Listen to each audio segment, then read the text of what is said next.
I'm Tim O'Reilly. I'm the founder and CEO of O'Reilly Media. I'm a conference producer and book publisher. And I've been involved in a number of the revolutions in technology in Silicon Valley. I created the first commercial website back in 1993, first ad-supported site. I organized the meeting where the term open source software was adopted by a collection of free software leaders, and I sort of popularized the term Web 2.0 when everybody was down in the dumps after the dot-com bust. And right now I'm involved in promoting this new revolution that's happening at the intersection of sensors and robotics and smart manufacturing. We call it the maker movement. We had an event in San Mateo this last spring, drew 80,000 people playing with stuff, smart stuff and dumb stuff made with smart tools. John Markoff said it was the closest thing he's seen since the West Coast Computer Fair, which started the personal computer revolution. And I'm here to tell you that innovation does not begin with entrepreneurs. It begins with people having fun. And that doesn't mean that you can't make money, that you can't figure out how to get a profit. What it does mean that the innovation engine has a number of cylinders, and they have to fire in the right order. If you go after the money first, your engine misfires. So when you think about it, you know, the Wright brothers, take that, they didn't want to build an airline. They wanted to fly. You know, when those guys got together at the Homebrew Computer Club, they had no idea. Maybe a couple of them did. I don't know about Bill Gates and Steve Jobs. But so many of them, they just wanted to have a computer for their own. When we were first playing with the World Wide Web, it was just because it was so cool. And after a while, you get a sense of the possibility of what excites you. And then you start thinking about changing the world. And you start having a really big idea. You know, a computer on every desk and in every home, or access to all the world's information, or the end of malaria. These are big ideas. You want to change the world. That's the second cylinder of the engine. Because when you have a really big vision, it keeps you on track. It lets you try things because you know that you're trying to go somewhere. The third cylinder is where the entrepreneur comes in. That's when you realize that you actually have to have a business model. You have to have customers. You have to figure out how to get other people to help you build your vision. And you start to build that team, that company. But it doesn't start there. And then the fourth, and I think in many ways the most important cylinder in this engine, and I'm sorry, it's just a 4-cylinder engine. Maybe somebody has an 8 or 12-cylinder, is the idea that you create more value than you capture for yourself. One of the things that has gone very, very wrong in our economy is that we have company after company that is trying to take more out of the system than they create. Innovation is about creating value. And what you see in great companies is that they build a platform that builds value for others. If you look at the personal computer or the World Wide Web or what's happening now on smartphones, you know, the money isn't being made by one company. It's being made by an ecosystem. And the people who build those platforms are, in fact, creating and nurturing that ecosystem. They're creating way more value than they capture. This is also one of my passions. I'm trying to teach government how to think like a platform provider. You know, right now we have this government model that's a little bit like a vending machine. We pay in our taxes and we get out services, and the government thinks they've got to, you know, fill the vending machine. And instead, if you look at the great government successes like the internet or like the GPS system, it's building some kind of platform capability that society then expands on, uses as a platform, and creates value. So I like to say that Ronald Reagan is the father of Foursquare, because it was in 1983 that it was a US airliner that strayed into North Korean airspace and was shot down. And he said, whoa, when this GPS thing you Air Force guys are working on are finished, please, you know, let's open it up for civilian use. Didn't actually happen for another 17 years, but eventually it happened. And you know, we've seen the explosion of location-based services as a result. So this idea of platforms and of creating more value than you capture for yourself is so central. And so I urge all of you in your thinking about the companies that you build. Look for excitement, look for fun. And then you will start to find things that really matter, because we are all hungry for meaning. And the things that do excite us and that fill us with joy are usually things that have big impact. And so you follow that joy, that bliss. You try to create value for the world. And then you build business as a natural outcome of what you started. And so that's my framework for thinking about innovation. And we're going to have a conversation here with three people who I think have built businesses in that spirit. And we're going to start with someone who, like me, remembers just the sheer joy of the early World Wide Web before it became commonplace and accepted. But he also took that joy and he figured out what it took to build one of the net's great businesses. Please welcome Jerry Yang, the founder and Chief Yahoo, co-founder, Chief Yahoo. Thank you. Thanks, Tim. Well, I have to say, Tim, you're one of the prep sessions. Tim reminded me that I'm probably one of the dinosaurs of the internet business, and I can't believe I'm one of the old guys. You know, I know, it's freaking really weird, isn't it? Well, thank God you're still a little more senior than me. But yeah. But I have to say, you're one of my heroes, and you've been ever since.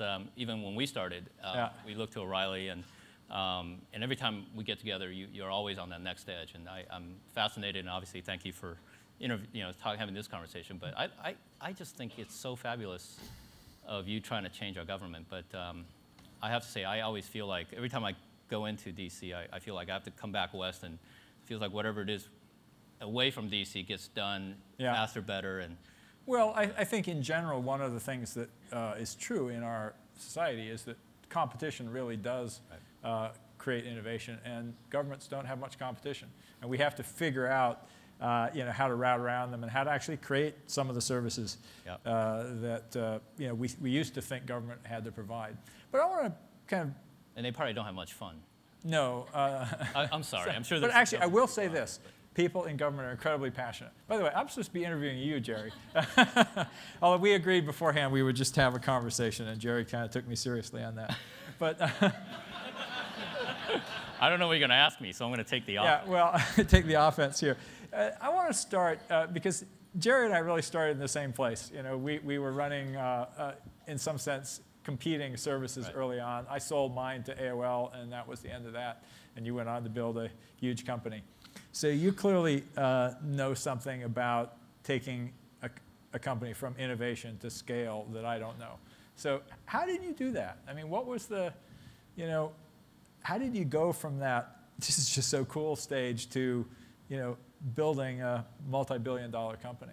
What was the turning point? Well, I think that's probably the hardest thing, and certainly I think for any company that has any scale, it's still the hardest thing is to take great ideas and put them into the marketplace. But at least for Yahoo, and certainly in the early days, the formula was sort of simple, where we just try to get things out as quickly as possible and then try to iterate.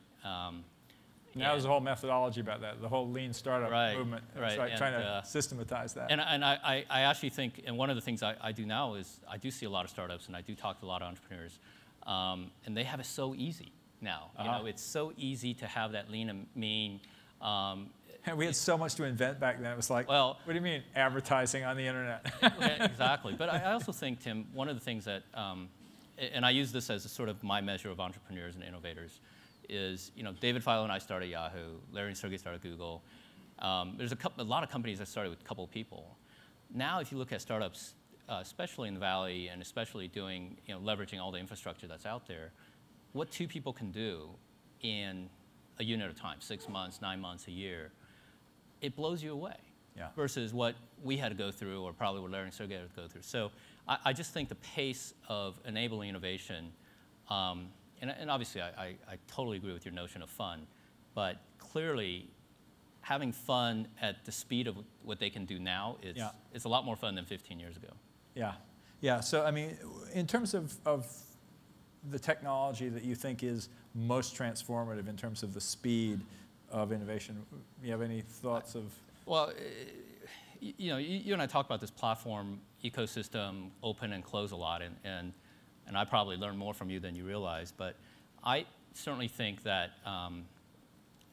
what's happening with cloud and what's happening with infrastructure being completely, on demand is revolutionizing not only corporate businesses and governments and everything else, but what is really making the impact is, I think, this very small to medium-sized developers. And that's obviously creating a whole new set of tools, and what a lot of them are doing, to your point of putting back into the system as much as you're taking out, or less than you're, more than putting back more into the system than you're taking out. A lot of them are putting back tools and infrastructure back into the system and enable the next ones. The pace of applications being written on cloud now, I think, is quickly growing, whether it's for the web or for the social web or for the mobile devices. But it's incredible the speed and the level of creativity that's happening over a bit of a cloud infrastructure. So I'm probably not saying anything that's new here, but having witnessed it firsthand, it's truly amazing. So one of the things that I'm been obsessed with for years is the idea that on the web, you get data at scale is the next source of lock-in. And effectively, we're building an internet operating system where the subsystems are data. And Yahoo obviously has huge collections of all kinds of data. But you've also made some efforts to make sure that the tools for managing large amounts of data are open. You've done a lot with open APIs, but you've also, for example, been a big supporter of Hadoop for processing at scale in the cloud. Can you talk to us a little bit about how you think about that? Well, I think a lot of people say, well, how's cloud different from any previous versions of client server or services or whatever?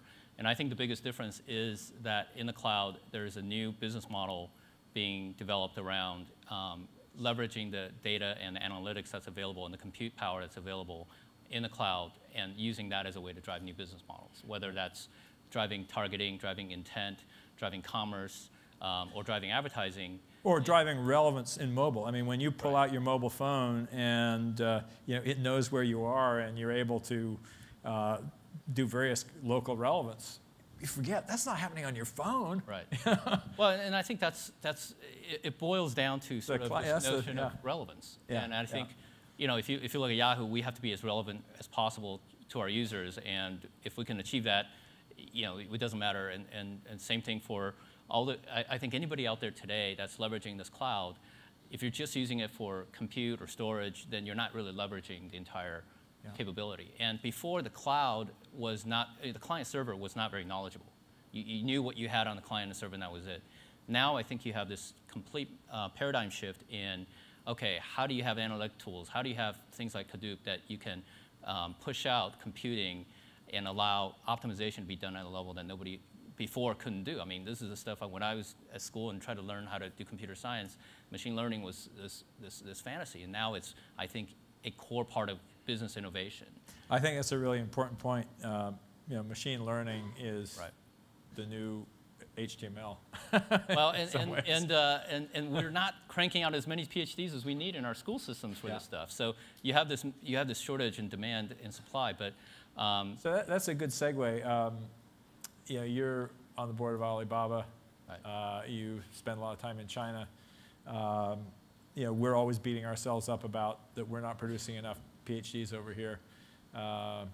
What's your take on the innovation gap, the education gap, the sort of science and engineering gap? Well, I'm also on the board of Stanford University, and what I see there is the best of the world still come to the United States to get educated, and there we have send them home. Well, there we have an advantage, and we won't get into politics here, but to me, by and large, most of them want to stay here.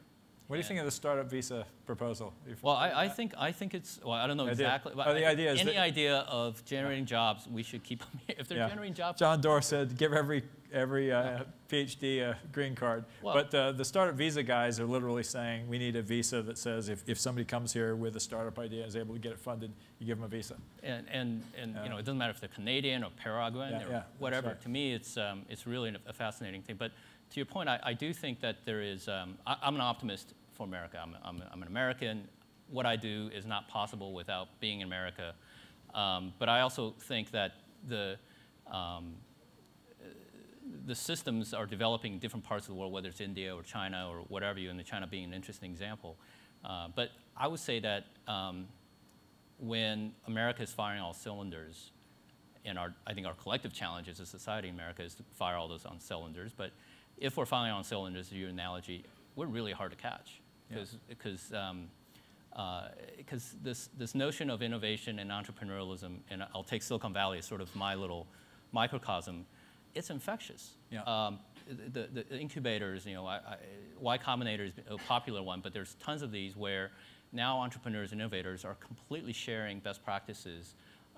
And so, again, to the point of the two entrepreneurs who got a year under the belt, not only do they have infrastructures and advisors, but their ability to know mistakes that people like me made over the years, it's incredible how fast that knowledge is accruing and building. And I would say a typical one-year entrepreneur who's never done it before, I mean, Dennis, maybe you could talk about this when you come up, but it's clear that their knowledge, now whether they can actually have the guts and courage and everything else it takes to build a business is a separate thing. But people always see the winners and they forget the losers. And it takes guts to do it because you have that opportunity of losing at any point. But to your point, I'm an optimist around the system that exists in the U.S. I do think this rapid innovation around data and the cloud. You're seeing Chinese companies and Chinese government trying to build their own cloud. It's a question of how open they're going to get it in terms of consumption of that data. But they have tremendous amount of talent. They have people who are passionate. And they can certainly turn around things pretty quickly. So it's an interesting place to watch. Yeah. So changing to another topic, Yahoo grew up as a business around free ad-supported content on the net. Now we've seen with the iPhone, the iPad, everybody's going, wow, we're going back to paid content. How cool, all the media people. What do you think about have we really seen the end of free? Or is it just we're getting more arrows in the quiver? I certainly think that free is not going away. I do think, and especially as you look at the value system around the content creation, you're always going to have sort of the top of the pyramid in the premium content, whether it's the storytelling or the high production value stuff. But the tail is becoming bigger rather than smaller. Content is getting more fragmented. And in fact, I think one of the notions of innovation, it started with 15, 20 years ago where people who had the knowledge of creating a computer site or a computing platform had the ability to create content or create interesting software. Now, that capability of creating interesting content, interesting software is down not only to the individual, but any individual with a device. And so, because so much of that context is in the cloud. And so, I think all those people who are producing reasonably good content that might be interesting to somebody, either it's social around them or by location or however you define it, people are willing to give that away for free. Yeah. So it's sort of people like Yahoo's job or others' job to kind of sort of create that relevance of that content. And it's kind of interesting. There's a little bit of history between us that relates to this paid content thing. We had the thesis as a publisher when we did GNN, the Global Network Navigator, which was this first web portal, that selection really mattered. And Yahoo listed everything. Right. And it's pretty clear that you guys won, apart from the fact that we sold to AOL. But it really did matter that people wanted access to everything and not just the curated set. And the long tail really was the winning strategy. And more of that user-generated content. And I think the long tail is going to its next phase through social, through crowdsourcing, through all the phenomena where the tools of creating the stuff and leveraging what's in the cloud is actually being passed to the last individual rather than to companies or to small companies that have the know-how. I mean, everybody who have a phone, who have these powerful computing devices can create content, can generate content, can socialize around content. And so and not just content, they create intelligence. I think that's a really important point because we are all contributing metadata as well as content. And the services with the machine learning actually makes our services smarter if we're doing them right. And we keep thinking that's got to be the end, right? But probably not. Probably something else will come along. But certainly I think to the point of free or not free, I think and certainly from my perspective, as long as the amount of free content is getting more pervasive, more local, more interesting, more real time, I think free will have a good, sort of good path. I do think there is a huge amount of content, and the next panel will talk about this, I'm sure, that does require a different business model, and I think that paid is also a great way. I mean, if you're a developer and you can develop an app and get paid for it, yeah, I mean, great. Fact is that more business models, better. Yeah, absolutely. Hey, listen, we should probably wrap up because I want to invite up our other guests, and then we're going to continue the conversation after we've had a brief conversation with them. Okay. So, one of the hot areas right now, obviously, is like mobile and location-based services. And I think the guy who's really the poster child for location-based services, because he's been at it so long and with so much intensity and infectious enthusiasm, and because he's got the hot company of the moment, is Dennis Crowley, co-founder of Foursquare. So, Dennis, please join us. And the final guest for this panel is the president and CEO of a company that I think has absolutely revolutionary potential, is at the intersection of more trends than you can count, and is setting out to change the world. I'd like you to welcome Steve Cousins, who's the president and CEO of Willow Garage. And you'll learn from Steve what he does. So let's start with you, Dennis. I mean, I assume, how many people here use Foursquare? Oh, wow. Not enough of you, and not enough check-ins here. Working on it. So maybe then I should ask you to tell us the story of Foursquare, how you happened to come to it, what you're trying to accomplish. Yeah, sure. So, I mean, do people know what Foursquare is? That's good, all right? Because I used to give these talks and no one would know, and it would take me a half an hour to describe the whole thing. But again, the gist of it is we built this platform for mobile phones that enables people to check into places, and allows you to share the places that you go to and share the places that you like with your social graph. And so we've been doing this for a while. Like, I used to have another startup called Dodgeball, and I've been experimenting in this space since like 2001 or so. And initially, it was all about just like knowing where your friends were, so that I live in New York, and it's all about trying to make New York more efficient and make like cities easier to use. And just like, if you have this general awareness of where all your friends are, if like this imagined map of where they happen to be, it just makes it easier to meet up with them. So that was the original idea behind a lot of this stuff. But then as we started getting people checking in, one day at a time, or a couple times a day, or a couple times a week, you start amassing all this data. And the data is really interesting. It's like who is hanging out with what people over time. And you can start using that. And where are they hanging out? And yeah, specifically where they're hanging out. It's like people go to this coffee shop, people shop at these places, people like to go to these places with their friends, or go to these places alone. And you can cut that data up to do really fascinating things with it. Yeah, so well, actually, I'll come back to a question for you in a minute. Let's get Steve introduced. So, Steve, tell us a little bit about what you do at Willow Garage and why.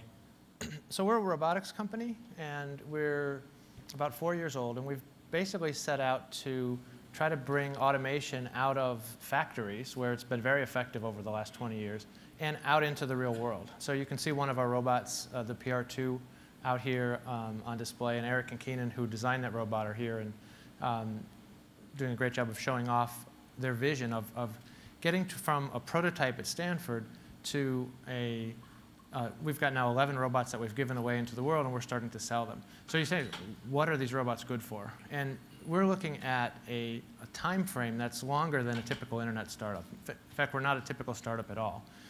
If I go back a little bit, we're set out to do impact, and we believe that having impact, and our funders believe that having impact is more important than return on capital. So return on capital becomes the second goal. And impact, the best way we can think of to have impact, being software guy, Scott Hassan, who founded the company, and myself, is either software or automation in general is just a huge lever. So if you pour money into that and you're doing it in a good thing, you can cause more impact to happen. So that was kind of the premise. And we started off playing in the robotics space a little bit, in the autonomous cars. There's a DARPA Urban Challenge, DARPA Grand Challenge. And we played around with this autonomous boat that was supposed to sail around the world. And then we discovered Eric and Keenan at Stanford, who we're building this prototype of a robot that's like Rosie from the Jetsons, but without the attitude, right? So it's got 2 arms. It can move around. It could, potentially lift prepare you breakfast or something, push a vacuum cleaner, help somebody out in a factory situation. It's really a way to again, automate. And it's a little bit early days for that kind of robots for a few reasons. And one of the things we liked about their project was that they had identified a way to make the arms safer. So if you look at an industrial robot arm, if you work for Toyota, there's a red line in the factory, or basically a cage. If you go inside that cage without all the safeties disabled, you're fired. That's the rule, right? End of story. Because it's just too dangerous, and Toyota doesn't want somebody getting killed by a robot inside their plant. If you're going to have robots going around the home, you need a completely different situation. So the robots become designed differently. But we're not quite ready to put those robots out in the world. It's a 10 or 15-year process before they're going to be ready. And so the question is, how do you get the technology how do you work on a problem that far out in a startup, right? And so if you have the funding, that's a good start. And then if you want to really take off, and we talked about being a catalyst in the last session, if you really want to be a catalyst for an industry to get started, and that's really what we're going for, the way you do that, and the way we've found to do that, is just go open source. So we've basically built a community of all the best robotics people around the world who are all now working on a common software platform that came out of this robot development project. We've given away 11 of those robots to the best universities that we can find. They all have them now, and we're getting to the point where there can be a kind of a robot app store. Now it's on a much, much smaller scale than the iPhone, right? There's 11 of them. We have 10, so there's 20 in the world. It's not like iPhones. But nevertheless, understand that in robotics, the way things were before we got started was you would go to a conference, and you'd show somebody a video of what you made your robot do. Right? Now, if you go to these conferences, it only did it once. Right? All the other times are not on that video. You don't have outtakes typically at the conference. So I show you my video, you show me your video, and we go, oh, my video's cooler, and you can argue about it. Right? That's not really science. Right? Science is about repeatability of experiments. And so if you get to a point where you have a common hardware platform and software platform, and you can say, I packaged up my application, and somebody at University of Pennsylvania was able to run it, then they can actually do the experiment over again. And that is a huge change. So we've done this sort of open source operating system that runs on lots of robots, plus this robot that has a lot of capability, and put all those things together to really try to transform the field of robotics. All right. So you might ask, okay, wait a minute. We got the original web entrepreneur. We've got a guy who's the cutting edge of location-based services on mobile, and a robotics guy. Okay, what do these guys have in common? I mean, what do you guys see as a common thread? I see you got a big vision. You started before there was anybody else really trying to make you're not Me Too companies. Yeah. Everybody else is Me Tooing after you. And, you are, in fact, changing the world. Well, I mean, I love the story that you're telling, and I'm like, that's kind of crazy. And I have a feeling that that's the position that we've all been at some position where you tell this story. We've told the Foursquare story 100 times over the last 2 years, and it started off with this is never going to work. You guys are crazy. To hey, we get to sit up on these panels, which is with all these amazing people. And I have a feeling you're probably in the same spot. Like you tell these stories over and over again, people continue to think you're crazy until you manage to prove them wrong. So. Dennis, one of the things that you've done a lot with in Foursquare is you've done some pretty clever social engineering of the friend network that has been built up. Can you talk a little bit about how you think about encouraging, user behavior? Yeah, so it's funny, like this, for those of you who's Foursquare have heard about it, like there's a game component behind it. And it's not a game, but what we're trying to do is like make these tools that we use all the time, like the social graph and maps and city guides, like those things should be playful. Like, going out with your friends and finding new restaurants, like those are fun behaviors. And so a lot of our thinking was like, how do you, not just how do you make the city easier to use from like a utility perspective, but how do you make these tools that we use all the time, how do you make them more fun? And just how do you make like your Saturday nights more fun? And so that's where a lot of the ideas came from. Like, what if, it's like, let's turn life into a game. Let's look at, a Saturday night as almost like a leaderboard. How do I compete with my friends and measure who's going out and doing the most adventurous things? And so, that's where we're finding that the game mechanics in Foursquare work really great at motivating people to do more interesting things. Like, we make these little badges and we reward people with, with these little, badges. So software you're a gym badges. rat, Yeah, is yeah. a good It's like- example. it's like we the gym encourage candy, people right? to be healthy, right? Yeah, go to the gym 10 times, you get the gym rat badge. Go hike 10 mountains, you get the Great Outdoors badge. And some people get so nutty over the badges and wanting to collect them all, like Pokemon, that they go out and they do these things. They'll go track down 20 different pizza places. They'll go to 10 different art galleries. And it's like this idea of using software to change the way that people experience the real world and encourage people to do stuff that they normally wouldn't do. Like there's something very, very powerful behind that. Yeah, and that idea is spreading. I mean, I know Michelle Yeah. Obama has been behind this idea of can we come up with games to get kids to do more healthy behavior. Yeah. A great example, I think, inspired in part by what you've done. Yeah, yeah. So let me talk a little bit about crowdsourcing again. Jerry, we started talking about it, but I think each of you has kind of an interesting crowdsourcing story in any order. Well, I'll just give you an example. It's not exactly crowdsourcing because, again, it's on a much, much smaller scale. Yeah.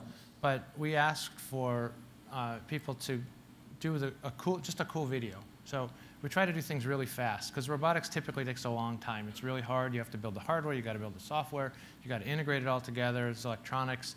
And so we asked people, just put together a video of the robot doing something cool. This is to the 11 places. And you have 6 weeks, right? And that's it, 6 weeks. And some of the people didn't realize there was a contest until 2 days before, and they put it together anyway. So you can do things really fast. And when the robot's actually manipulating the world, it's cool. So the #1 application, the one that we judged as winner, was sock pairing, right? So it actually takes a sock and turns it inside out. You actually can find the other sock. No, there's 2 socks on the table. Yeah, that's cheating if you give the robot all the socks. Okay. One's inside out. But it's like fascinating to watch something work autonomously. I mean, if you see the video on towel folding that Berkeley did, it's just fascinating. It picks it up, and it did 50 towels in a row, right? There's a stack of 50 towels. It just picks them up, shakes it out, folds it up using a table, and smooths it out. That smoothing out action is like really great on the video. It's just like, looks so great, right? And you put it over here, and they come up with this stack of towels, and you're like, that's amazing, right? How can you deal with that when industrial robots are like, I need to get to this millimeter position and go to that position, and everything's very precise. And this is just the opposite. And the thing, it's just so much fun to watch. One of the teams did playing a band. So they had a keyboard and a drum over here, and they had the robot, playing songs. They basically feed it MIDI music, and they did this over a weekend at the University of Pennsylvania. And they're playing, Beatles songs and things, just feeding it in, and it's, playing the drums and stuff. It's really cool. So, but this goes back to your robot app store. I mean, what you would have in the app store are actually these behaviors, effectively. So yeah, and the theme is fun. Yeah. Right? That's the sort of common theme here. It's just fun. But in some sense, they're also then being shared. How the robot becomes more capable because somebody is saying, okay, I built a behavior for the robot. Here it is. You can have this behavior too. So the robots are going to get smarter over time as more and more people start building behaviors for them. And before anybody says, and not take over the world. That's right. I mean, so Sarah Connor's gunning for you at some point. Exactly. But yeah. But, I think in our example, at least Yahoo, I think Flickr was probably one of the first version of crowdsourcing. We didn't know it back then, but I think it was that. But right nowadays, whether it's, we bought a company called Associate Content, and they have people who are contributing content of all forms on a part-time basis, on the demand basis. We would put out, a request to have something written about the 5th anniversary of Katrina, and we would get back first-hand accounts. And what I think is happening with crowdsourcing in general, not only around content, but around sales forces or anything else, policing or sort of protecting the communities. There's this notion that, hey, if you can figure out how to drive some quality, drive some relevance, whether it's algorithmic or human produced, and try to create a marketplace where people who are participating in these crowdsourcing exercises are compensated through the right licensing or however you do it. It's really powerful, and actually it goes to this notion of innovation to the last, to the end, to the individual, where we need to give them the tools, we need to open up the code, we need to open up the infrastructure to them to be able to do it. But I think people inherently want to be productive, want to have fun. To Dennis's point, I mean, everything, if you can make it into more of a game rather than a chore, you're going to get more productivity out of them. So I think these things are all related. and I just love the robotic example. I think if I can get a towel folding robot, I would be a hero at home. So innovation actually can come from crowdsourcing. I think I'd love to have you, Dennis, talk a little bit about, again, I don't know how far along you are with developing the Foursquare business model, but it seems to me that some of your participants in your ecosystem invented your business model, as far as I can tell. Yeah, so we've been crowdsourcing, pretty much everything. So like even when we would launch city by city, like we would turn on Vancouver and there'd be no bars and restaurants in the system, nothing to check into, and then 24 hours later there's 2,500 places to check into. Like the users just go and create the content for us. I'm like, wow, that's amazing.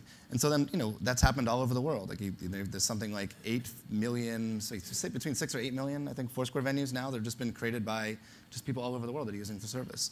And we're seeing people adding tips also. Yeah, people adding tips, people adding venues, people adding just like random interesting things, like a whole bunch of like 9/11 memorials just popped up as venues. But we really see a lot of innovation coming from the people that use the product. It's not just the users, the people that are checking in, but it's the venues, the people that see the people checking in to their places. And so what's starting to become our business model, like offering these specials to merchants and to local users, depending on who's the mayor of a place, who's been there 10 times. Like we didn't invent that stuff. That stuff came from the venues. Like summer before, as Foursquare was just starting to pick up, we saw coffee shops in San Francisco hanging flyers around the neighborhoods like, hey, come here and show us that you checked in on Foursquare and we'll give you a discount. I'm like, wow, that's kind of a great usage. Like we reached out, we would talk to some of the merchants, we realized a whole bunch of people were doing this, like doing the ad hoc flyer stuff, and we talked to those folks and we ended up building a product around it. And now what we're seeing is, now our mission is to try to bring that product to millions of businesses across the US, and it's the users that are doing that. Like we get these smart-ass users that are awesome. They go into coffee shops and they say, hey, I'm the mayor here, or I've been here 10 times, what do I get for free?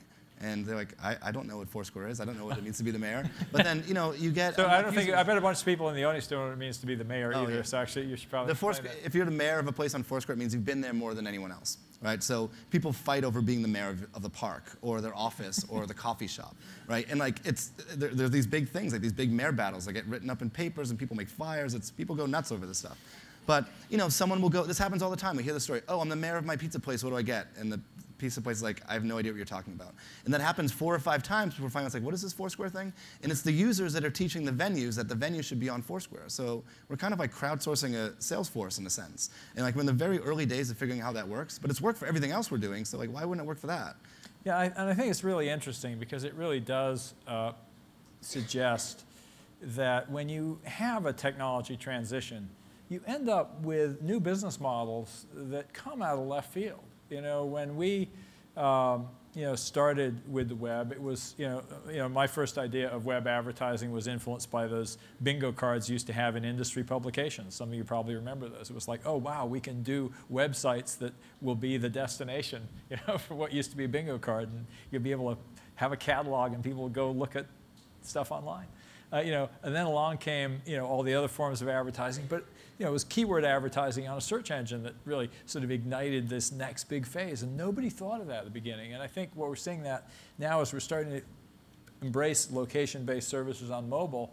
And there's a lot of sort of thinking about, well, what will the advertising model look like? What will the business model look like? And I think we're going to be surprised. And I think what's happening organically with Foursquare is a great example of the market teaching us, where that business model might be.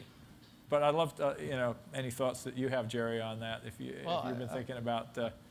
I think you're exactly right in that probably the best business models haven't been figured out yet. And consumers, and I know AJ Lafley talked about this morning, but I think consumers are ultimately going to tell us where to go. And even at Yahoo, when we force a business model that doesn't quite work with consumers, it never really works. And so you have to ultimately trade that balance between, do you monetize early or do you really go with consumerism? And I think, especially this day and age, being able to really leverage where the consumer wants to go and make the monetization with that seamless is really critical.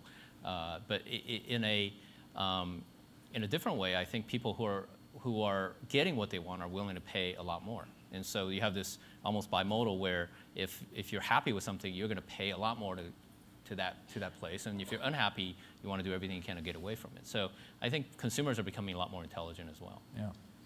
So another aspect of crowdsourcing is open source. Gary, you've been a big open source proponent with, not Gary, Gary works for you, Steve. Yeah. Gary Bradsky wrote OpenCV, which is this fabulous machine learning package for computer vision, and works on this. And one of the really fascinating things we were talking, Jerry and I were talking earlier about machine learning, is that computer vision and a lot of stuff that's happening on the web actually use the same algorithms, and that's really worth thinking about. But sorry, a little aside there. I just sort of want to ask, how much do you think open source drives innovation? It's pretty interesting. Open source, to me, IP is friction, right? So friction isn't all bad, right? I was coming down the mountain this morning, and without friction, it was going to be really bad.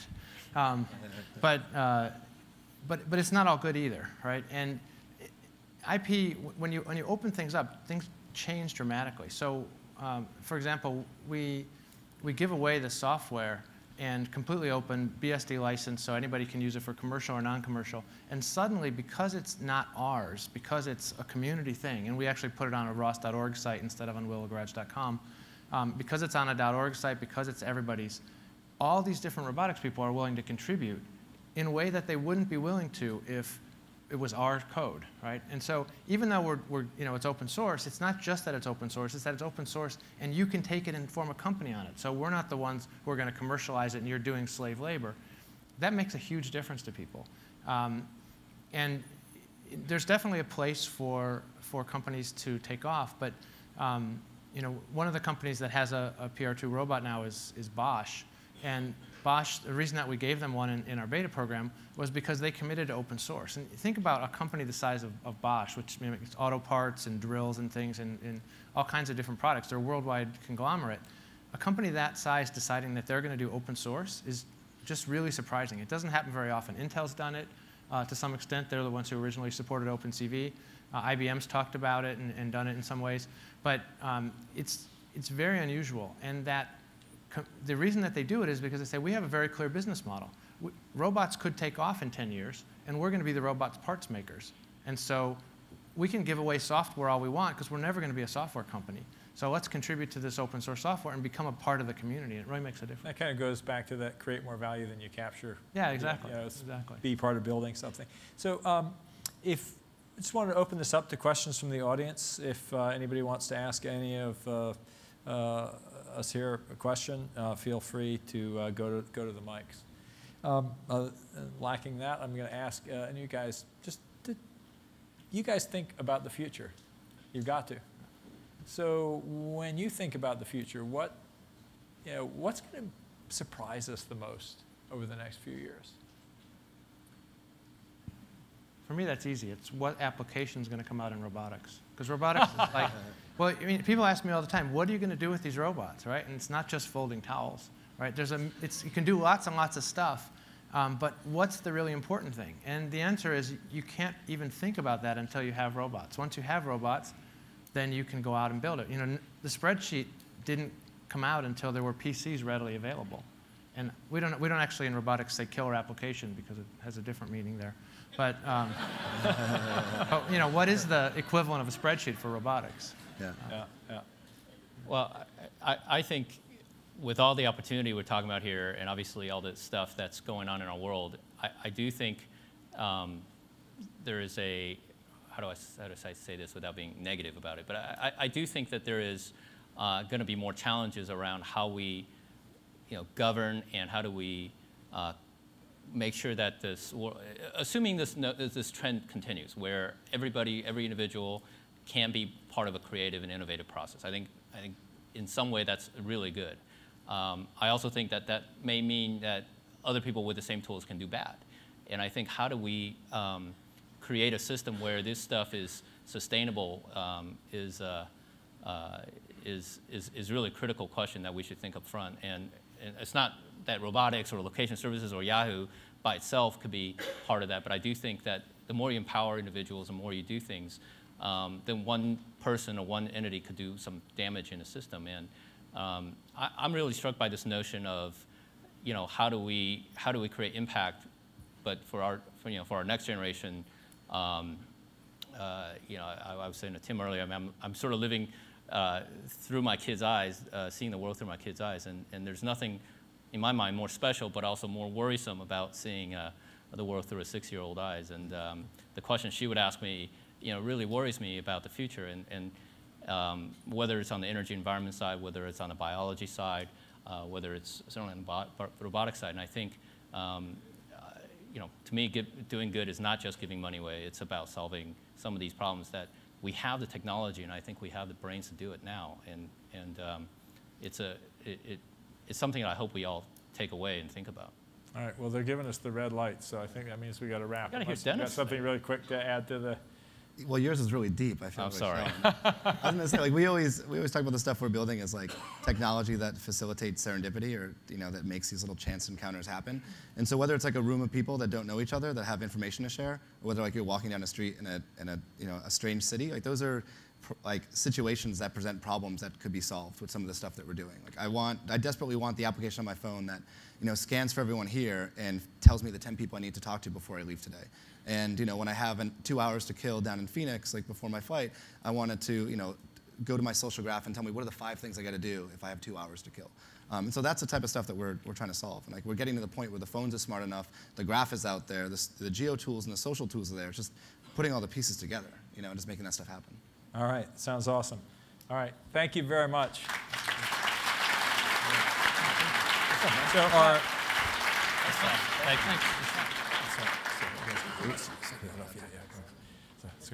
All right. So we've been talking about technology innovation, and we're now going to switch to innovation in media and entertainment. Andy Serwer, who is the managing editor of Fortune, is going to bring up Thomas Tull, who's the chairman and CEO of Legendary Pictures. These guys have made some of the most amazing movies of recent years, and they're going to talk about what's the future of entertainment. Please welcome Andy and Tom.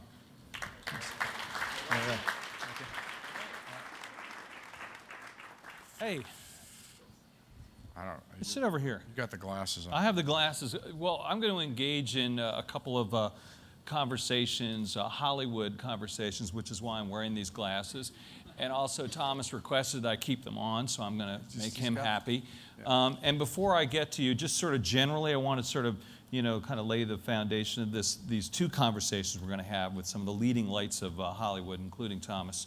And that is that, Hollywood and entertainment have had a long-standing and dynamic relationship with technology. If you think about it, go back to the printing press and Gutenberg and exhibitors and film and, TV and radio. Obviously, things change. And, of course, none of the older technologies go away. They all get stacked up. And, of course, what's going on now, not only are media and content people trying to understand how to create content for the web, of course, but also how to integrate the content with the distribution for all of the legacy pieces of the distribution as well, which is to say print and film and TV and radio. So that's sort of the foundation of this conversation. And as Tim said, Thomas Tull is the CEO of Legendary Pictures, which you may not have heard of, but I know you've heard of many, many of his movies, which include Dark Knight, Inception, The 300, and The Hangover. And before we begin, I think an extra round of applause for anyone who had anything to do with The Hangover. Can you join me, please? I mean, holy smoke, right? Because that was just a fine motion picture. I don't care how that thing was distributed. I enjoyed the hell out of that thing. Okay, so thank you very much for bringing that to us. Now, we're talking about innovation here. And so we want to kind of bring it back to that theme a little bit. And one thing that's kind of interesting, I think, about your story, Thomas, is your story. And, there's so many people in the world and in America who would like to do what you have done, which is to say, here's a kid from upstate New York, from modest circumstances, Hamilton College, he goes to Hollywood, and all of a sudden, you're in the movie business. And, I guess to me, what I'd like to understand is what is the innovation part of that? Because you had to have done something different from other people to succeed. Now you've got, what, a 40-picture deal with Warner Brothers. And how did that happen? What's the innovation part? You know, I mean, part of it was, I was actually at a dinner party, I think, in 2003, and the then vice chairman of MGM was sitting next to me at this, and was talking about all the problems in the movie business. And I had both an entertainment as well as a private equity background. And, you know, I'm sure started pontificating about how you could build a new system that was private equity backed because they had raised all this money. And he sort of said to me, well, if you're so smart, you should do that. And so I wrote a plan. I talked to a couple of the studios, and you know, was very fortunate to, because our success starts and ends with Warner Brothers. They're a fantastic partner, best studio in the world. We were able to raise a very large amount of capital, and our first movie was Batman Begins. Our second movie was Superman Returns, and you know, the idea really, and I am embarrassed to share this stage with Nobel Prize winners and folks that are really, truly changing the world. I'm like the Batman guy, you know, it's kind of, that's great. It's pretty important too, though. Yeah, well, but it was just, you know, we wanted to make sure that we made, on the financial side, make sure that we made responsible decisions. But then on the other side, I make movies I want to see. And, you know, when that stops working, then I'll try to do something else, but very, very fortunate to do something that I love. There's some people who've written that you guys have a formula, kind of a black box, when you are looking to make a movie.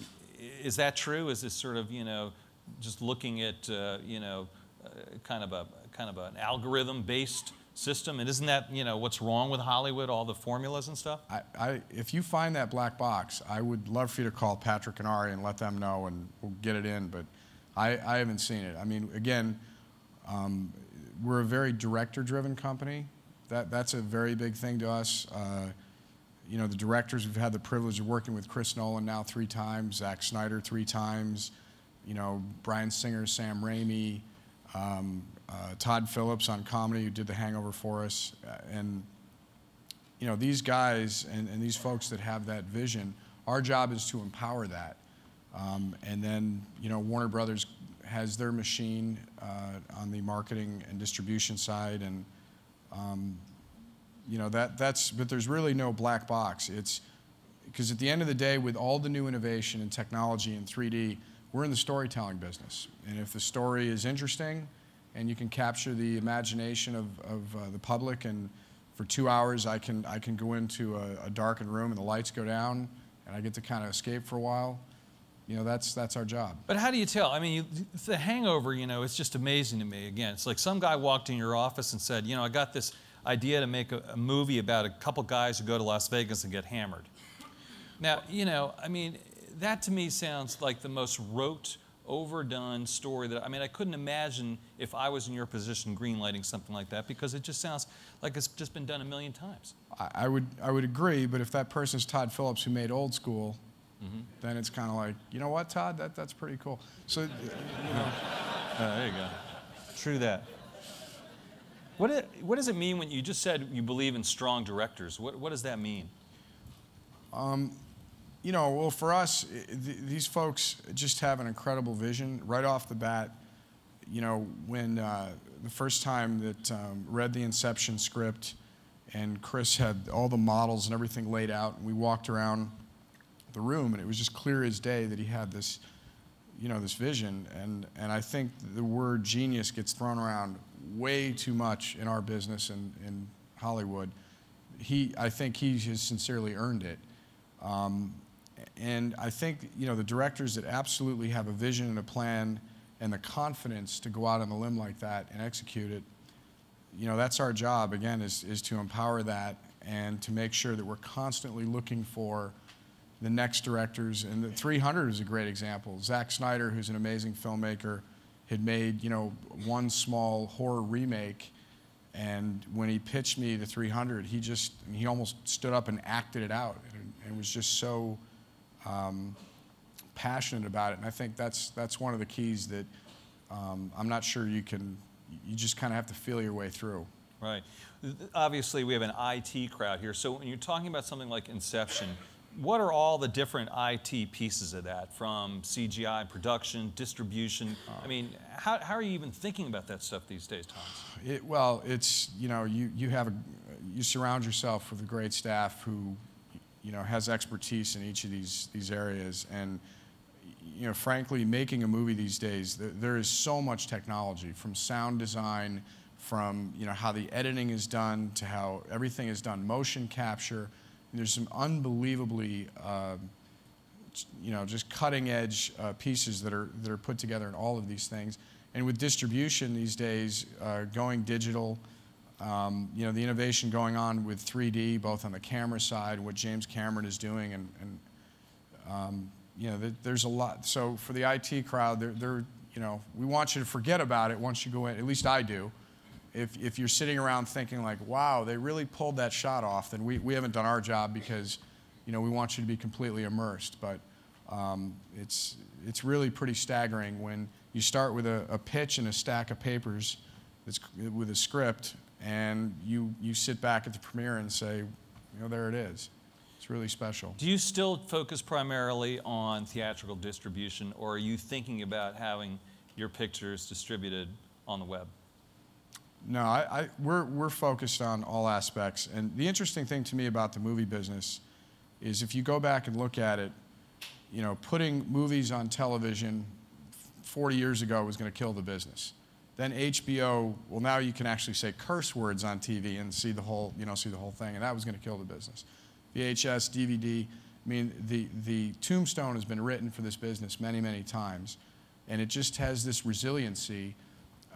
So we're concerned with making sure that if we make a great movie and then go through however you want to view it, you know, we're concerned with all of it. But I will say that, you know, for me, I also think that theatrical is still very, very important. I mean, Friday and Saturday nights, it's part of our cultural fabric. And I still, you know, my wife and I still go to the movies all the time. And, you know, I don't think that's going away anytime soon either. So you don't see a point in the near future where you're releasing films online simultaneously, or even with a window after theatrical? Look, I mean, there's all kinds of things going on in terms of looking at the business model and saying, what's the best way to maximize this? Mm-hmm. But at the end of the day, especially a comedy or a horror movie or something like that, seeing a comedy with a crowd is different. It just is, than sitting in your living room. So I can only speak, you know, as a fan, and the theatrical exhibitors have been very, very good to us. So we'll continue to look at all kinds of business models, but that one's still important to us. I read somewhere that you said that you don't like to be associated with movies that wink at the camera. What does that mean? Well, it's just, again, it's just a personal preference. Is we talk about being all in, you know, on our movies. That if we make a movie about Batman, there's a respect, as a full-blown comic book geek, that there's a reason that people have liked Batman for years. And instead of doing the campy version, or the versions like, all right, look, we know we're in tights, we know that we're making a superhero movie, it's taking it very seriously, bringing a great filmmaker in, taking the time to have a great script and tell a story, and not have the escape hatch that, hey, we're really not taking this very seriously. It doesn't mean you don't have light moments and can have fun with it, but you know, these are subjects and properties that we love, and so we want to treat them with the right respect. We've talked about a lot of hits that you've had, Thomas. You've had some movies that bombed, right? That flopped, that didn't do well. Right. You put the glasses back. That weren't critically acclaimed. Okay. What do you learn from the mistakes? I mean, and do they get you down? Does that just bum you out when something just bombs? Well, you know, one of the things that's important to us, a lot of people in the movie business don't care about their brand. We actually do. Mm-hmm. And if you go to the bingo parlor on Friday nights and wear your Legendary Pictures t-shirt, nobody's going to say anything to you. But if you go to Comic-Con, you get a different reaction. And so it's our job to make sure that every time that logo goes up that we try to do something great. And it doesn't always work that way. And the takeaway, you know, to me is Did you have a clear vision going in? Did you all agree on what the story was going to be? Anytime somebody tells me, don't worry about the script, we'll fix it on the fly, wrong idea. And again, I'd keep going back to it. If you stick with top-tier directors, you know, that has, to me, more to do with the outcome than anything else. So you try to learn from each one, but frankly, it is so hard to make a movie, any movie, that I have a greater appreciation. You know, before I was in the movie business, you go, you pay your $10, and you're like, wow, that was really awful. Now sometimes I'll sit back and I'm like, well, they got it made, you know, because it's so difficult. So. Right. Looking forward to Legends of the Guardians.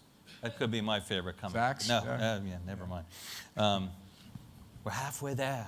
It's not our movie. You haven't seen that that's one? Okay. Yeah, yeah, all right. That's my company. We're almost out of time here. I just want to ask you, you know, about your genre, which I guess is kind of action, adventure, comic books. You know, is that really innovation? I mean, is that really something new under the sun? Well, I think it depends on how you look at it. You know, we certainly don't want to be in the business of just retreading things where you really don't have anything new to say. But, you know, to me, the reason we're incredibly proud of something like Batman is there's been a number of movies done, but not with Chris's vision. And it's not to say anything bad against the other ones. We were just really excited about his vision. So I think as long as you have something fresh to say, and you know you can bring that to the screen, then I don't know if it's innovative, but it's a hell of a lot of fun for us. So as long as people keep going and don't throw us out, we'll keep doing them. Great. Well, you've been pretty successful so far, so congratulations to you. Thank you. Thank you. Thomas Tull, please. Thank you. All right, continuing our Hollywood theme here, I'd like to bring up our next two guests, and they are Emanuel and Patrick Whitesell, the co-CEOs of WME Entertainment. Patrick, good to see you. I'm going to shake my hand. How are you, Ari? Good to see you.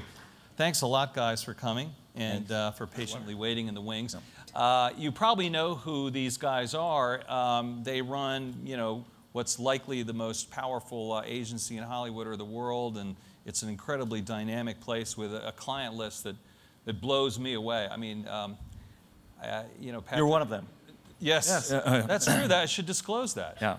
Boy, I forgot about that. That's a real conflict of interest here, isn't it? Thank you Depending for on the bringing that up. questions. Yeah, well, actually, I'm not a very good client, am I? No, you're good. Yeah, that's right. Anyway, can you mention some of your clients, you guys? Because it's just a pretty awesome list. Don't want to. Go ahead.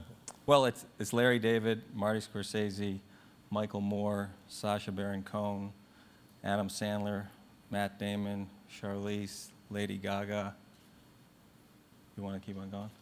Yeah, no, I think it's, I mean, we're, I mean, in the movie business, we have probably a good majority of, or a good chunk of the movie stars that you've seen, or the people behind the cameras, as Thomas was talking about. And in television, I think just the majority of probably the shows that people watch in this room, I think. If they watch TV here. You know, so like 30 Rock and The Office and Entourage, and, you know, so we have a real dominant kind of television business. In the touring business, do book over about 25,000 tours a year, and it's all types of music from Lady Gaga to, you know, country western music, Brad Paisley, or hip hop, or, you know, so it's a real kind of big cross section. Right. You guys merged Endeavor with William Morris about 15 months ago. Ari, I want to throw this to you. And let me just ask you, what was the point of the deal? What were you trying to do, and how's it going? Well, as you guys have out in this crowd have all ruined our lives a little bit. Patrick and I, probably about 7 years ago, looked at the world and said, there's going to be, when we had Endeavor, there's going to be more distribution than ever. And that if we believe that content is king, when we were at Endeavor, we had two big pockets. We had the television business and the movie business. And the premise was that we needed more content as the world expanded on the distribution side. And that our leverage inside that conversation would become greater as the world kept on expanding on the distribution side. If you just took television, In '95, when we started Endeavor, there was 4 networks. If you look at it now, it's an ungodly amount of, television being consumed, and even a greater amount of television being consumed.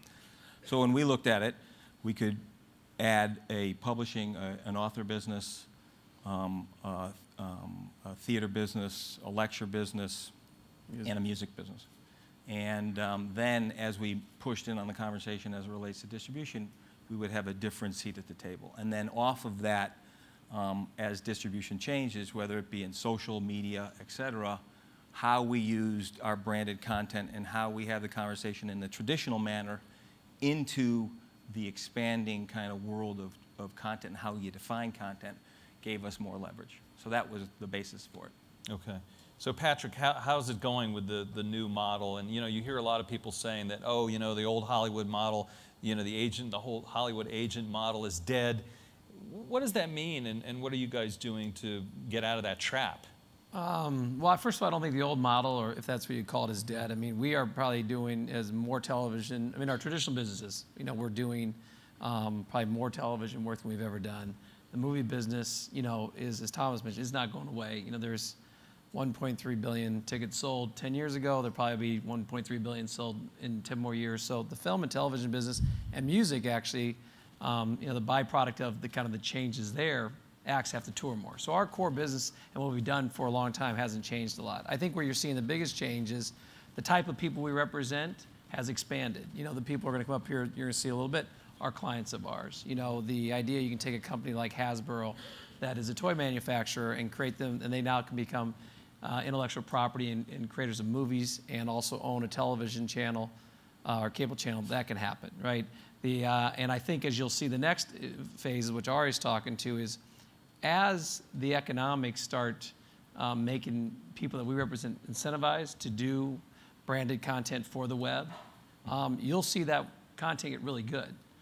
So as you start seeing the marriage of our people with people like Demand Media and Richard, or Anthony Borquez and Grab and social gaming, and you start seeing the people that we represent starting to play in those areas, then you're going to see the content and how it and the spike of the quality of content go up. So what Ari and I are trying to do with the company is to position ourselves and our clients for those opportunities. And I think that is a kind of new model. I mean, one of the things we have to do kind of going into the future, and I think everybody, it's a requirement, is the definition of content. What I defined it as 20 years ago, 15 years ago, has completely shifted. So what Patrick says, what the Demand Media is doing or anybody else is doing as it relates to content, that is a form of content. What we're doing with LinkedIn and a bunch of our authors, right, and what we've talked to you about, that is a form of content. The important thing for people on our side of the business is, one, we have to stay curious, and we have to kind of keep on changing as the needs for content and the different forms of content start to change. And then utilize what we believe are people that actually know how to tell stories and know how to express themselves that other people are interested in, and find distribution for them. That will be our task into the future. I don't know if you can write an algorithm for that, but I do think there's a place for it. And the big question and the push-pull in this environment is how people enable people on our side of the ledger to get paid while permitting an open source to everything. And I think it's incumbent on the two kind of areas of California to get to that conversation so that there can be expansion in their business model, but it can't erode our business model. And I think that's a very big issue that we're getting to. Everybody's discussing. I don't think the answer is there yet, though. Yeah, it sounds like I don't know if I'd hear Ari Gold talk about this, right? I don't think he's quite up to this. Well, I mean, if somebody said, there's a lot of 4-syllable words here and there hasn't been any 4-letter words here, there will be on this panel. Right, good, okay. We'll separate the television personality from, right. It's interesting because when you talk about the two Californias, I've seen that a lot, and that's also sort of the New York versus San Francisco and LA versus San Francisco, content versus distribution and technology. Hollywood has, what I was talking about at the beginning, I think has always followed. We talked about the film, the TV, and radio. But you're seeing the Ashton Kutcher, people laughed, it's for real, what he does. I think Will Ferrell, you saw what Matt Damon and Ben Affleck have been trying to do, and now what you guys are trying to do. Is there a new feeling in Hollywood that you guys just aren't sitting there and waiting for stuff to hit you, that you guys are getting to be more proactive with technology? Do you think, Patrick? Well, I think the one thing that most of our clients are curious about, and where we spend a lot of time talking about the answer to, is they drive a lot of this activity on Twitter or on Facebook, and mostly it's disruptive to their lives. There's a few people who embrace it, and relish it, but a lot of people, and with Us Weekly or whatever it is, most of it's invasive, but it drives all these economics for other people, not themselves. And so we spend a lot of time, we know what their value is to consumers, we know what they are to the advertisers. So the next step for us is to, okay, how can they economically benefit from those things that are out there and are happening? And I think that's probably the biggest thing that comes up for us right now. And then secondly, how do you take all of that information and activity and drive it back to their movies and to their properties? And those two things, and our ability to kind of figure that out with the advertisers, I think is going to be a real big business for us. Right. Do you guys like to talk to people like Dennis, at Foursquare, and how can you bring entertainment ideas to Foursquare? I mean, that must be a really cool brainstorming conversation. You're talking about. Well, LinkedIn. we just had a pretty big and a continuous conversation with LinkedIn. We're doing it with other people, as Patrick pointed out. So from our perspective, there's some content. There was that big article. And today in the New York Times, and I think in Wired this week, about is it a apt world, or we're constantly in this conversation. There's some clients that need to be in that conversation, and then there's some clients that just Larry David could give a shit, right? He's making Curb, that's what he's doing, and it doesn't matter to him. There's other people like the Lady Gagas and other clients that is an important conversation that they want to explore. From our perspective, as Patrick said, we think we have clients that move product and move economics, and how we monetize their relationship with the consumer through distribution is going to be where we think there's going to be innovation for a bunch of our clients, and where there's a monetization formula for a bunch of clients, or a bunch of distribution that might not have economics underneath them that kind of work right now. You and I were talking about that story you just mentioned in the New York Times today. I think it was an excerpt from a book, I believe, that Nick Bilton is putting with a 2, 4, 10. Did you all see that? About how content will be consumed from 2 feet, 4 feet. And search it on Google. Right. And yes, very well. Nicely played. That your mobile is your 2 feet, your computer screen is 4 feet, and your TV is 10 feet. And that, of course, they're not going to all drive each other out of existence, and you have to play across all the platforms. And I thought it was kind of I thought it was pretty good. Circle. What about about live events and on the internet? I mean, are you guys, is that ever going to happen, or having on demand on the internet or live events on the internet? We were talking about that as well, Patrick. That seems to be kind of far off. Is that something you consider at all? I think that is far off. I don't think that's an immediate, I don't think the economics around that are immediate. I think what you are seeing, just an example, I just came to the Toronto Film Festival, and what that's been dying is the independent movies have had a hard time getting out there and being seen, because in the old model, with all the windows taking so long, the marketing dollars and to try to find an audience has gotten harder and harder. And actually, cable television has really hurt it, because a lot of great dramas are on television, so it's eroded the movie-going audience.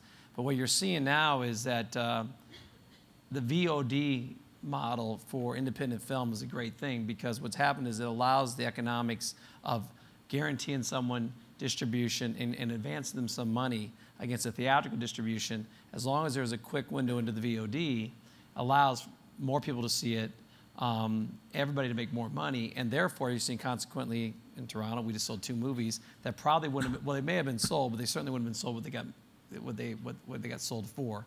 So I think in some ways you're going to see, kind of this, the collapsing of windows, and the big movies, it's going to be longer, and it shouldn't be. But I think a lot of the more niche film, I think it's going to be a good thing, and you're starting to see that. And I think that's going to be the most fascinating thing to me when I look at the 4 studios, 4 four primary studios of News Corp and Disney and now Comcast and who did I miss? Warner. Yeah, of course.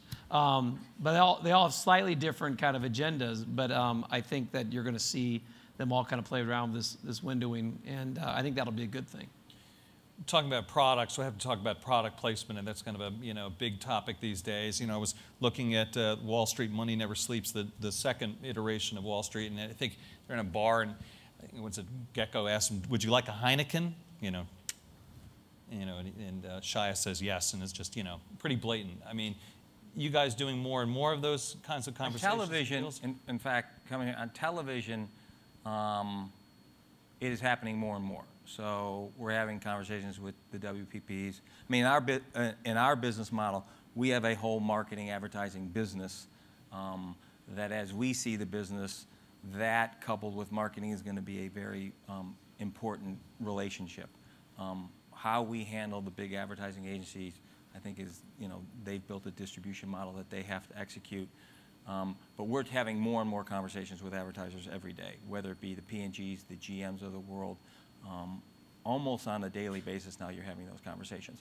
In the television business and cable, in 2007 there was 30 scripted shows. Now there's 130, right? So it's not like that window is closing, it's expanding. There's more television being watched. The economics behind it are, on the network side, are stressed a little bit, but only, and during the recession, the ad rates were down, even though CPMs were going down. So I think the advertisers are going to be bigger players in this conversation, and they're pushing in on the relationship with the distribution model in the core business. So yes. Are you guys surprised that there isn't actually more interactivity between television and the web? Because I remember talking to Ben Affleck and Matt Damon. They had this show called The Runner that they pitched, remember? The Foursquare show. And great show for Foursquare. Yeah, exactly. That was Foursquare before there was Foursquare. There was a guy set loose in America. Rights are available. We'll talk to you about it. And I don't know if you heard about this. We'll just charge you $50. Okay. That's good for him. And they turned this guy loose in America, and you had to find him. And the show would run once a week, I guess. Yeah. I'm kind of getting this maybe not so right. But then you could keep following the show online, and he would appear in a donut shop in Paducah, and then people would go. And I believe that ABC said they would do it, but their lawyers after 9/11, 9/11 actually nixed it because so there were security concerns, or people were also scared they were going to shoot the guy when they find him to get a prize, and it sort of had some problems. But anyway, you could see the potential to do these things, and I think Lost has done some of this stuff where you could crowdsource plot changes. I'm just surprised that there's not more of that going on. Is that something you guys think? I think now it's actually you can for the first time really have the conversation. I think The Runner was a little bit ahead of its time. It's a great idea, but I don't think you could actually execute it the way you could now. But I think you will see more of that, and I think you're going to see it.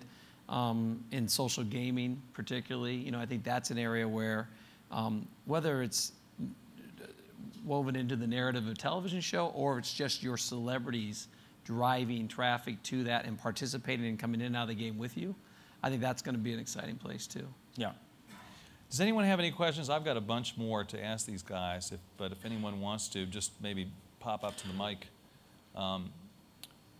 Here we have a brave soul making his way over.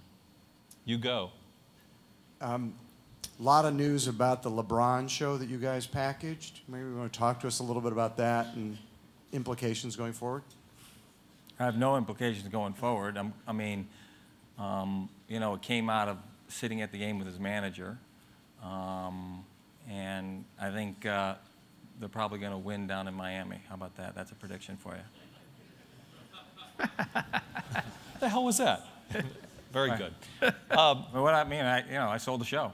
That's good. Yeah. All right, talk it up a little bit. Advertisers are very happy. Let me ask you about another thing that you may be involved with a little bit that might be ESPN's happy too. Yeah. Just as interesting, or maybe even more interesting to this audience, which is The Social Network, the movie about Facebook. And I believe Mr. Sorkin is a client of yours. So can you talk a little bit more about that? Because that seems kind of. It opens the New York Film Festival on the 23rd. I think the movie is I'm hoping the studio doesn't do any advertising because I think it's just going to work on its own. And I think probably the people at Facebook are a little nervous. How about that? That was good. What's that? I don't think so. I think the movie's, listen, I'm a character on a show. It's been pretty good for me. I think it's going to be pretty good for them. That's true, that. Okay? Yeah. You f***ers want me here. Now that's the Ari we know. Now we got Ari going. All right. How do you put up with this, Patrick? It's hard for him. 12 years. Yeah. Right, 12 years. That's good. Nicely done. Okay. Good. So I wanted to ask you, I was talking to you about this earlier, about any more questions, please feel free to just pop I up. dare you. No, go on. That was pretty brutal. You got no one after that. You're just like, quiet. The global nature of what you do. Easy? Yeah. Him with him. All right. Yeah. Are you surprised that is the movie business or the entertainment business more or less global than you would have thought, say, 10 years prior? If I had asked you in 2000 or 1990? Well, it's definitely more. I think but I don't think 10 years ago you saw it coming. You know, it's the international marketplace in the film business is bigger than the domestic, so that's not a surprise.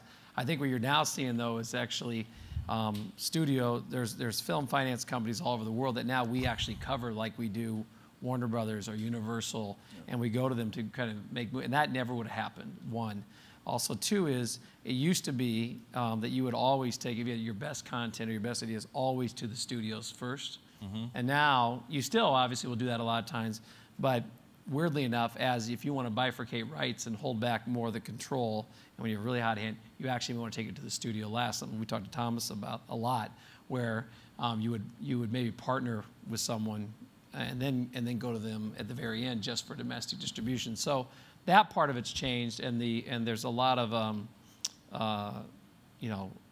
more people wanting to get into the movie business. I think it's smarter money though, and it used to be a lot of people would get into the film business, particularly just for vanity reasons, and now people more and more are serious about making money and building a proper business model, and so yeah, I'd say it's definitely Internationally also, like in France, they're making English movies, but they're paying for them just for their market. It's great right now. Some of those French banks have had some bad experiences in Hollywood, if we can think back a little bit. Yeah. Let me just follow up a little bit and talk about the two of the biggest markets in the world, which are equally, they're interesting but both problematic for different reasons, which are India and China. Do you guys do a lot of business in China? It's such a difficult place to do IP work, though, right? I know our company, Time Warner, has a very difficult time conducting business. Our films just get pirated right away, and we kind of say, you know what, we're just not going there. What do you guys think?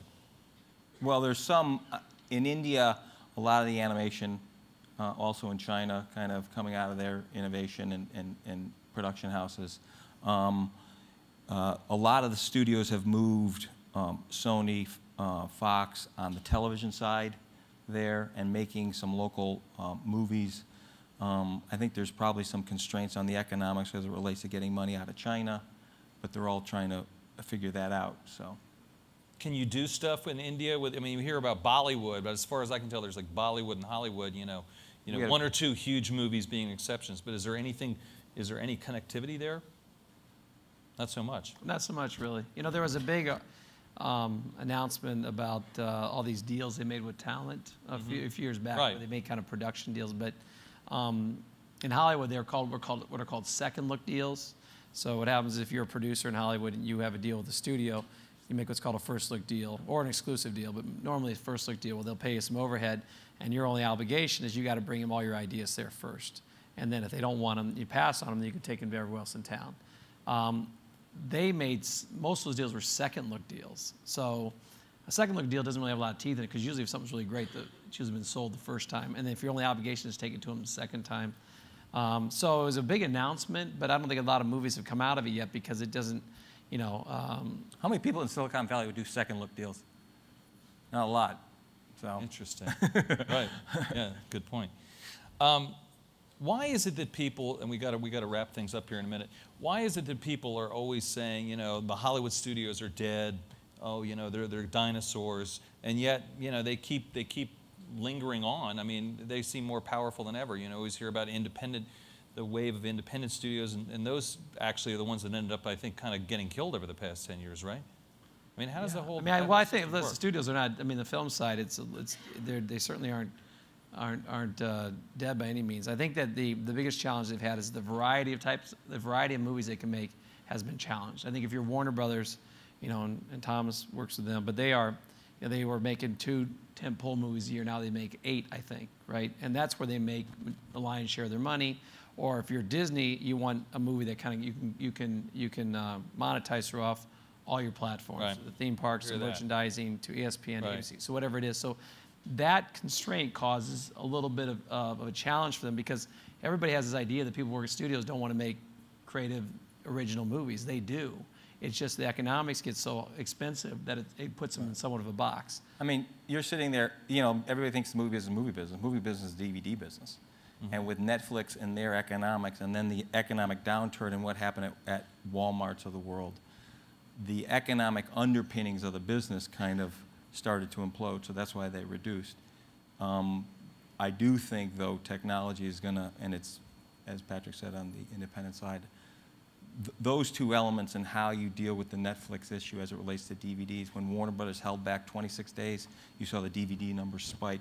So when you look at the movie business is a DVD business. Mm-hmm. It's not the theatrical. I mean, the theatrical drives it, but it really is the economics behind the business is there. And that is challenged right now. Until those things kind of, VOD, Blu-ray, all those things start coming back because of the economy, I think they're still going to be challenged for a while. And it's interesting, you know, we hadn't talked about Netflix, an amazingly successful and adaptive company, right? Yeah. I mean, so how are they being so successful right now if that business is so weak? Well, because it's a subscription business. Mm-hmm. Right.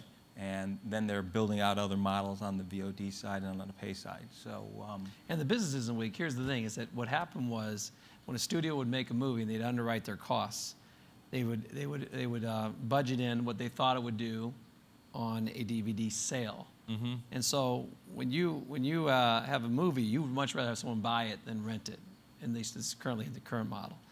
Netflix doesn't care about that. They're not underwriting the movie, right? So they're just in the rental business. And what they did was they got aggressive about online and taking kind of their mail system to online, and some kind of moved there faster. And they've just done a great job of that. But I think, you know, you may read somewhere Netflix has a ton of rental sales. That may or may not be great news to the studio. Right, right.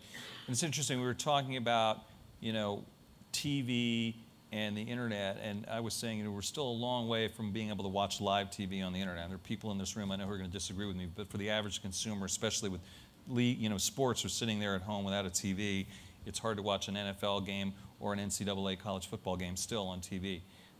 So, you know, there's still ways to go with that. Just last question, Ari, about just a TV question. So, do you see TV people who make independent television production companies, are they thinking about making shows for the web the same way they are about making shows for television? Well, there's no independent scripted business. Mm-hmm. Really, independent business is in the reality side. Right. And I think it will be the kind of driver that you have multiple plays on it, right? Where storyline can end up on the web and come back to the reality show. So I think that's where it will start and that's where it will happen. Eventually there'll be a scripted show that really kind of incorporates all the elements of what's great about the web or apps or games or whatever, and the normal scripted storyline. Right, I mean, you see people trying it like I think it's going to start. I think it's first going to start on reality. Right, okay. All right, we're going to have to leave it at that. Please join me in thanking Patrick Whitesell and Ari Emanuel. Thanks, Patrick. Thank you.